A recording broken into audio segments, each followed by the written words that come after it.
Hey everyone, I hope you are doing well. The 3.7 special program has just premiered and we are getting a major update to the TCG content in the game, while we also got some Fontaine crumbs.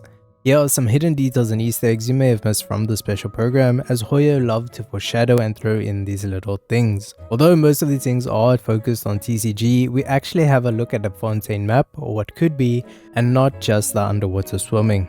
Before we get into it, I just want to thank everyone for 5,000 subs on the channel. It is really cool to have reached this milestone, and if you'd like to get to know me and come hang out, I do stream on Twitch most days of the week.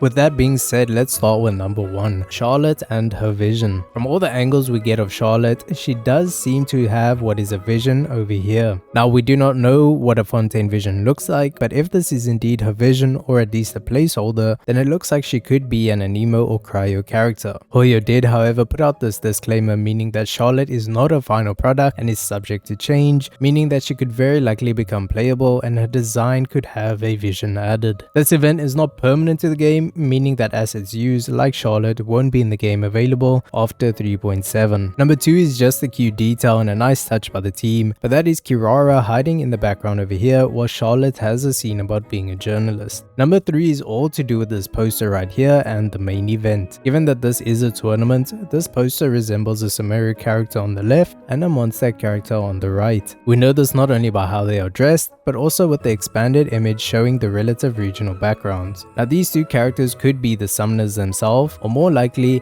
the creators of Genius Invocation TCG, as we know that the game mode was created by academia researchers, which could be one from Sumeru itself and one originating from Mondstadt. Number 4, and this is most likely the reason you clicked on the video, is the Fontaine, the map, and the underwater mechanics. Firstly, just by watching this, we can see that Fontaine will indeed have underwater buildings from this part here that resembles a building of some kind with the semi-dome at the top. And lastly is the Fontaine map, or at least a piece of it. If you saw the special program announcement, you may have noticed this map on the top left corner that is mostly hidden. Now, if you head on over to Cat's Tail, you'll find the same map on this table, but at a very low resolution, as if it was a draft drawing. Now, with Fontaine around the corner and our first crumbs of what to expect, the special program announcement has the same map in much more detail, with more defined edges and even paths on the land. Although this isn't the entire map, this could be a part of Fontaine and where the traveler is seen swimming between these islands. Lastly, and I'll label this as number 5 because there are so many new TCG cards coming in version 3.7. I'll also be going through them in rapid fire succession because we'll most likely get patch notes providing us with all the information on the new TCG cards before 3.7 goes live. For playable characters, we finally have our first 4 Archons, as well as Xiao, Hu Tao, Shenhua, Amber, the Electro Hypostasis, the Cryosisson Mage, the Rock Shield Mitatril, and the Rift Hound. There's also a bunch of new equipment and event cards like Tenacity of the Millilith, a new weapon that can be seen here, and some new event cards. I'm sure there are much more cards because every player card has a combat card, but that is going to be everything I found that you may have missed. If there is anything else, please comment it down below so that everybody may see it. I hope you have a great day and I'll see you in the next video.